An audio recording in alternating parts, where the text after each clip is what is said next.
Julia lagi bersiap mengemudi mobil. Tiba-tiba ada rantai besi yang menyekik lehernya. Pria itu mengancam Julia untuk menyalakan mesinnya. Mobil dibawa ke parkiran bawah tanah.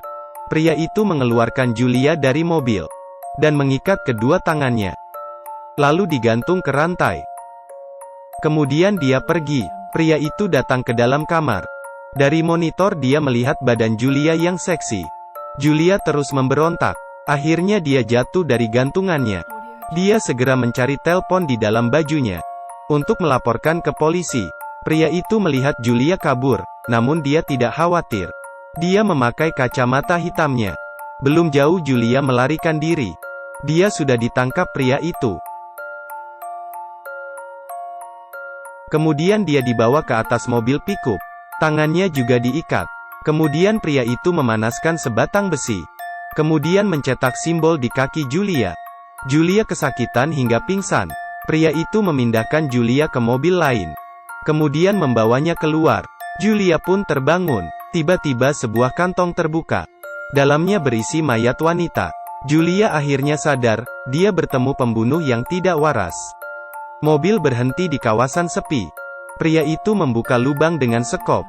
Kemudian menguburkan mayat ke dalam lubang itu.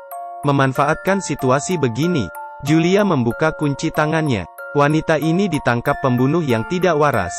Saat pria itu pergi, dia membuka kuncinya. Kemudian dikeluar dari belakang mobil dan masuk ke dalam hutan. Pria itu tidak mengejarnya. Dia mengeluarkan rantai besi dari mobil. Dengan ekspresi sangat senang, Julia bersembunyi di rumah kosong. Saat ini menelpon. Rupanya kabel telepon terputus. Pria itu sudah datang ke rumah itu. Namun saat pria itu masuk rumah, Julia memukulnya dengan sekop. Pria itu terpukul hingga terjatuh. Julia ingin terus memukulnya, tapi pria itu berhasil merebut sekopnya.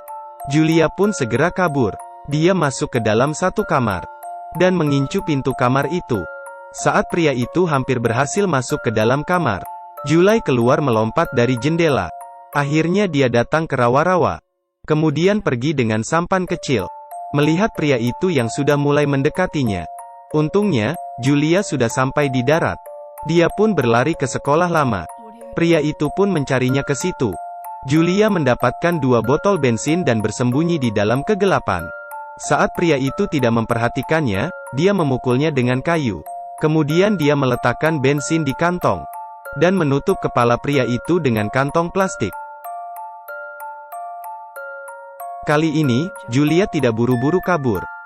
Dia menarik pria itu keluar dan juga meminta adiknya datang menjemputnya. Mereka memasukkan pria itu ke belakang mobil, kemudian membawanya pulang rumah. Pria itu diikat seperti seekor anjing. Sekarang semua sudah terbalik. Pria ini seorang pembunuh yang tidak waras. Dia selalu membunuh gadis muda. Tapi kali ini dia masuk ke perangkap orang lain, sehingga dia menjadi mangsa wanita ini. Julia sengaja menjatuhkan kunci ke lantai. Pria itu pun mengambilnya. Kunci ini bisa membuka gemboknya. Saat dia keluar dari kamar, Julia menyerangnya dari belakang. Kemudian Julia pun segera kabur. Pria itu berusaha mengejarnya, tapi malah terkena perangkap di tangga. Dia berharap untuk menangkap Julia. Tiba-tiba semprotan air pedas mengenai mukanya. Pria itu yang baru sadar, dipukul dengan panci hingga pingsan. Kemudian dia diikat di kursi dengan kawat besi. Julia memberikan alkohol ke luka pria itu. Kemudian menyiksanya terus-menerus. Adiknya yang melihat kakaknya itu, dia juga ingin mencoba. Dia memakai baju seksi untuk memancing mangsa. Dia ke bengkel mobil. Dia pun menggoda pria montir di bengkel itu. Sepertinya, cowok itu biasanya tidak banyak menggunakan otak. Pria montir itu juga dibawa ke kamar bawah tanah. Kaki tangannya juga diikat. Tiba-tiba pria itu berbicara. Pria montir sangat ketakutan. Pria itu memberitahu kejadian yang dia hadapi. Pria montir itu semakin ketakutan. Seharusnya ini pertemuan yang indah, tapi siapa tahu menjadi pertemuan yang mengerikan. Pria itu mendapatkan 1 tang. Kemudian dia membuka kuncinya. Dia memutuskan untuk membalas dendam. Saat itu Julia sedang mandi.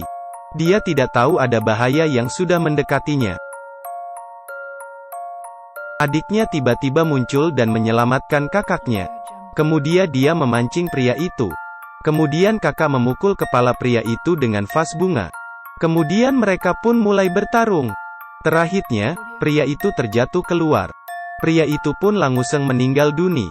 Saat film selesai, saya ingin bilang, saat orang tidak waras bertemu monster, sebenarnya mereka bisa bekerja sama. Tapi kenapa harus saling membunuh? Hasilnya adalah menjadi Buddha. Ingat subscribe dan like ya. Sampai ketemu di video berikutnya.